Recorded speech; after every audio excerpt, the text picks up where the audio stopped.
Hello and welcome to Bridges Libya. We're so excited that you're here with us. This training is going to be on creativity, neuromyths, and neuroplasticity, some pretty big concepts. We're going over just really generally what are those things. So we have the question, what is creativity and innovation? We're going to do our team and then go over 6 neuromyths that will change how you teach and how you think.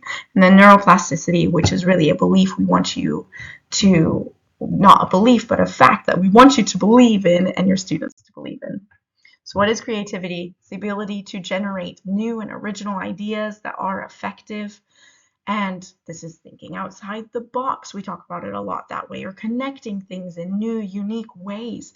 It's got to be something that is novel, that is new. And so with training, we can become more creative, even if it's not just with training.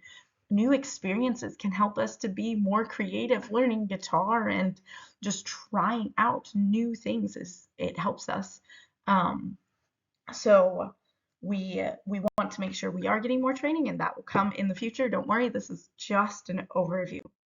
So why does it matter? It helps us with problem solving and adaptability. We live in Libya. We need lots of problem solving and adaptability because there will be problems we cannot foresee at all. We need to adapt to the situation.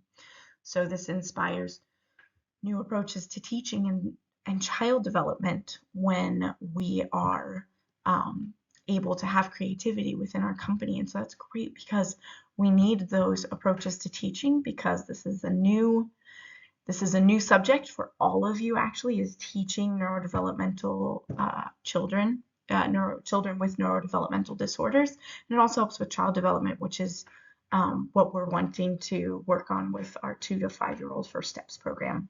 So it also helps with better engagement and motivation in our staff and students. So that's for you. And when we are creative, that helps with those happy chemicals in the brain, and it helps us to be more motivated to keep being creative and also to keep doing our work really well.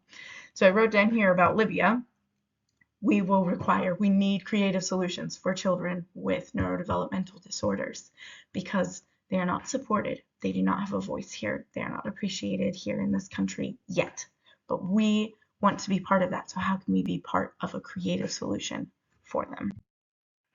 What is innovation? It's the process of turning creative ideas into practical solutions. So those ideas that we're coming up with, our very creative team, all of you, we want to turn them into practical solutions. And so that means new methods, new tools, new strategies. Some examples of that in our center are going to be developing training topics that are based on Libya's needs in education and use, culture, and tradition to adapt research-backed teaching methods for the public school. So we'll already have the topics from our creative brainstorming sessions, hopefully, and then it's developing those. And then another way could be using inclusive teaching methods in our training and our classes for students with neurodevelopmental disorders. That means that we're not just training teachers on inclusive teaching methods, we're also using them in our training so that we can model it for them. Diversity fuels creativity. Our team is diverse, and so I love this quote because it feels like it is about us. It says, a reciprocal relationship exists in which openness to diversity and multicultural appreciation can enhance group creativity. This highlights the value of including and encouraging a diverse array of individuals within a collective. So within our team, we have different cultures, different languages, different beliefs, and you all are so wonderful to being open to hearing about those different experiences and different ideas. And so our creativity is something that we really value and that we see as a strength of ours. And this is just a really good reminder to still be open to that diversity. And we have richer brainstorming sessions. We have lots of different experiences, lots of life that we can bring into our time of coming up with creative ideas, which is wonderful. Teams that are more diverse are more innovative, are more effective. That's wonderful. So what does that look like? Because sometimes that can feel scary in this country, so I will let you know what that looks like. It is multicultural. We already have Australia, the USA, Libya, Libyans who lived in the UK, and a Libyan Tunisian employee as well. We have different cultures. It's wonderful. Multilingual. We have Arabic and English and hopefully sign language soon. Different beliefs and values. So we have Christians and we have Muslims, and we have different values of what is important even to support in this country. That's wonderful. They will bring those into our company. We have wide ranges of fields of study, which is great because we have psychologists and engineers and English language major, and we just have so many.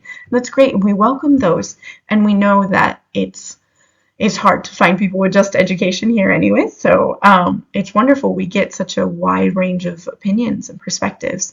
We also have a variety of educational backgrounds, which means you do not have to have a master's degree or even a bachelor's degree to work in our company. It is willing to change, and it is willing to learn, and it is, again, this openness to diversity. And so we will have such a variety of different people with different degrees and what they have studied. We are not currently, but we might be neurodiverse in the future, which means that we will have employees who are neurodivergent. Maybe they have autism or dyspraxia, dyscalculia, and it's wonderful because they're going to have some strengths that we don't have. And how does this impact our work? Promotes understanding and inclusion among the staff and the children we'll be working with, which is so great because that is one of the things that we really want to bring, is more awareness and more openness to children with neurodevelopmental disorders participating in spaces that they are not currently. It also helps us develop programs that reflect the needs of all communities in Libya, whether you are neurodivergent or whether you are from the south or the east or from a different economic background. When we have that diversity in our company, we are able to reflect the needs of all those people. We have a supportive environment. Everybody's voice is valued. We are ready to hear you. And our team, how will they be creative? So with diversity, we have more creativity, and we already talked about what that creativity is. So we get opportunities to brainstorm and hear from all members. We will be providing those. It is a safe place. Share your ideas without judgment. Options for professional development regarding creativity. We will tell you when there are programs coming up, or we will create them. And we are always learning from our mistakes. That helps us be more creative. So we are always willing to let the mistakes happen and learn from them.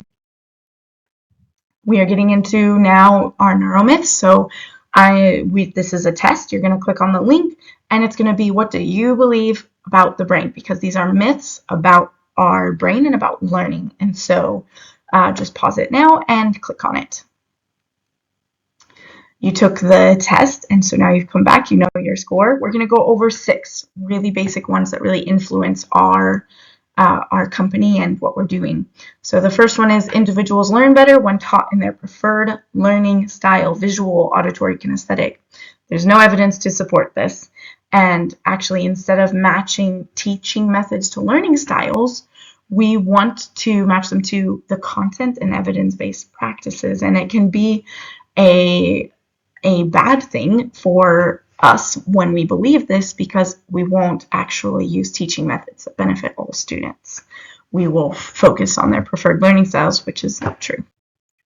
The second one is, our brain works like a computer, but unlike a computer, the brain processes information dynamically. We have emotions, experiences, context, we have social factors, and so really we need that holistic approach, not thinking about input and output. We want to get the knowledge into their brain, but you need to take into consideration all those other things. Number 3, some brains are not built for subjects like math or reading. No, we all can learn these things. Sometimes there might be more barriers. Yes, it's challenging for some people, but with targeted interventions, with support, we can help them succeed. And sometimes then why it matters is because we might have lower expectations for those students, which does not help them to succeed at all. Number 4, intelligence is fixed. No, the reality is it's not fixed, and it can be developed over time and with effort, with learning, and it's especially true for students with neurodevelopmental disorders.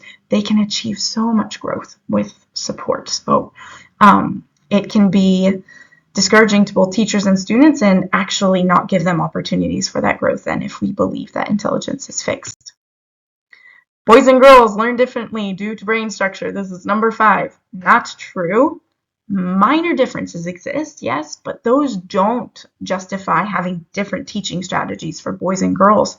Actually, instead, we need based on individual needs, especially for students with these disorders. So it can make it so that we actually teach towards gender rather than actually for more effective, personalized, individualized approaches. Number 6, learning differences cannot be overcome. No, the brain is highly plastic. We can adapt and change. Our brain structure can change. We can create new paths, and so children with neurodevelopmental disorders, they might have unique learning needs, but many can improve so much and have significant progress. And when we believe this, we have low expectations again, which is not going to help them to learn and achieve their goals. These myths don't apply to you either. And we want you to remember that. You also have a highly plastic brain, and you can just because you are a girl doesn't mean that you can't learn math as well as a boy. And even if it's hard for you for reading or math, you can overcome that challenge and you can succeed in that as well. So remember that. Neuroplasticity, this is our last subject for this training. As we saw in the last neuromyth we talked about, our brains are highly plastic. What does that mean? What does neuroplasticity mean? It means that our brains adapt, they change, we can create new connections, we can strengthen existing ones, we learn new skills, we form new memories, we recover from injuries like strokes. Our brains are highly plastic, and we can still be learning even if we are adults. Why is this important? We can help our students rewire the brain, and growth mindset in the community can help with fostering resilience and problem solving. Neuroplasticity is all about growth mindset. And so you're part of that community. You are the first step in helping that community believe in neuroplasticity and growth mindset. Our goals for the future regarding neuroplasticity for our company: we want to see teachers implement new methods to learn new ones and implement them. We want to see our students, these children, overcome challenges through play-based learning. And number 3, we want families to embrace growth mindset for their children with neurodevelopmental disorders, not instead to have a fixed mindset, putting them in a box. We want them to know that their child can grow and succeed. So remember this, limited resources, because this country, yes, we have limited resources here. We know that, but it doesn't limit potential. Creativity and effort matters the most, and we already have a lot of that. So we're excited to have you contribute your creativity and effort to our company. What does it mean for our workplace? We all have plastic brains. We are capable of change and adaptation. When we're aware of this, it can change our outlook on life and our work, and we're ready. We're ready to grow and change together so that we might do our very best for our clients. And we're very excited to have you with us. If you want to look up any of those things, here's the references. I'll go slowly. You can pause. And there's the second page. So I loved doing this with you, and excited to have more training sessions with you. Thank you so much. And inshallah, the best and ma salama. Bye.